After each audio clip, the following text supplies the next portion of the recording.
Monsieur MyForex Money. Alors, dans cette vidéo, je vais répondre à une question de l'un de mes abonnés.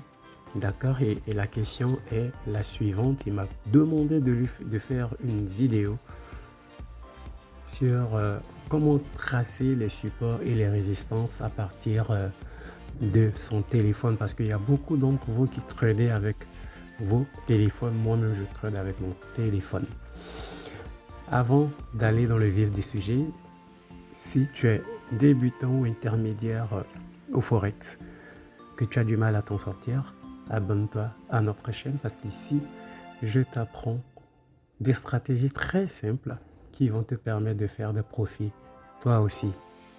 Aussi, si tu veux vraiment transformer ton trading et devenir profitable en 3 mois, j'ai lancé ma masterclass pour début septembre, c'est-à-dire le mois prochain. Ça démarre le 3 septembre exactement à 17 h. Si tu es intéressé pour la masterclass, je te laisse le lien de notre WhatsApp, de mon WhatsApp et de notre groupe WhatsApp. D'accord? Alors, on va aller directement dans le vif du sujet. Pour pouvoir tracer ces zones de résistance et de support pour toutes les personnes qui tradent avec leur téléphone, même si tu ne trades pas avec ton téléphone, c'est très simple. Ici, je suis sur le time frame de 4 heures. Donc, tu vas tracer tes zones de support et de résistance sur les grands time frames. Tu comprends? Moi, je pars toujours de entre 4 heures, D1 ou weekly, mais je préfère 4 heures. Et sur le time frame de 4 heures, la chose qu'on va faire, le graphique là, il est en chandelier. On va le transformer on va le changer en linéaire. Donc, après avoir mis notre graphique en linéaire, voilà ce qu'on va trouver. Les zones qui vont nous intéresser seront des zones, tu comprends, où on va voir que le graphique, il a formé des points, tu comprends, comme ça, comme un accent circonflexe qu'on va appeler A, surtout des points très pointus, très aigus, et puis des zones où il a formé des V, tu comprends. Et donc, ce sont ces zones-là qui vont représenter des zones majeures de support et de résistance. D'accord? Et on va tracer nos zones majeures. On ne va pas remplir notre graphique avec des zones de support. On va se concentrer sur la zone, la partie où le prix se trouve actuellement, où le graphique est actuellement. Et ici, je suis sur USD, JPY. Donc, où le graphique se trouve actuellement, c'est dans cette zone. Tu comprends? Donc ici, on a une pointe ici en V et on a une pointe ici en A. Donc, je vais prendre mon outil, ma ligne horizontale, tu vois, je trace la pointe du V qui représente mon support et la pointe du A qui représente ma résistance. Et donc, actuellement, le prix est ici. Et donc, il y a deux zones majeures qui entourent mon prix. D'accord? Et au maximum, je vais tracer seulement que 3. Donc, ici aussi, on a un V. Tu comprends? Et donc, je vais tracer aussi un au-dessus. C'est tout. D'accord? Mais pour ne pas te mélanger, même je ne trace pas le troisième. Voilà.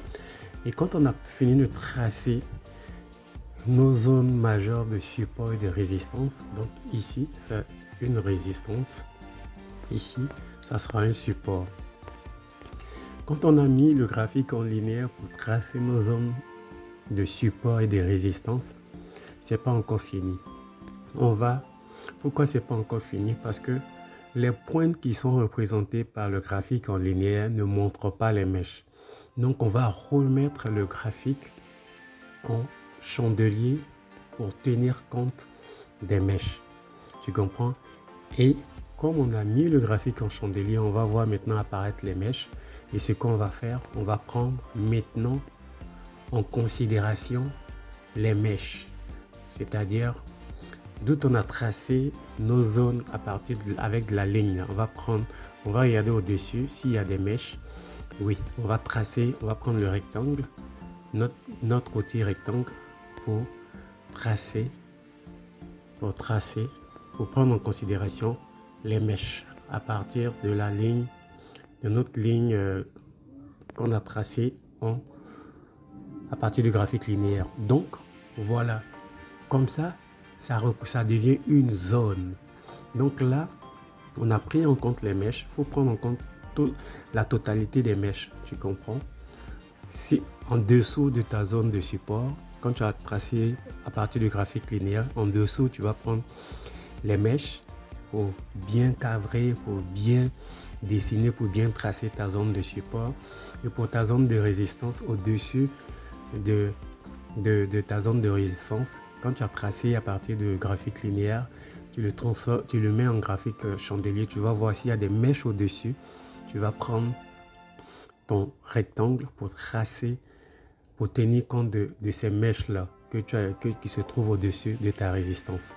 Donc ici, on a notre support et ici, on a notre zone de résistance. Donc, on a notre zone de résistance et notre zone de support.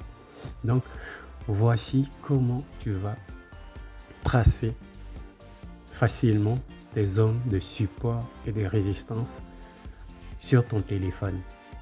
Voilà pour la vidéo d'aujourd'hui.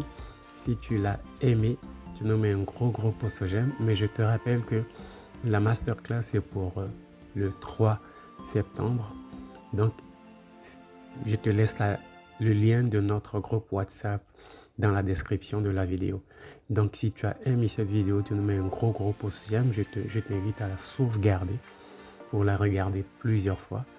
Et aussi, si tu as des questions, tu laisses un commentaire et je réponds aux questions, aux commentaires. D'accord? Et si tu as des préoccupations, tu nous les laisses en commentaire et puis je vais te répondre. Voici pour la vidéo d'aujourd'hui. Je te dis à bientôt pour d'autres vidéos et surtout, abonne-toi et partage nos vidéos.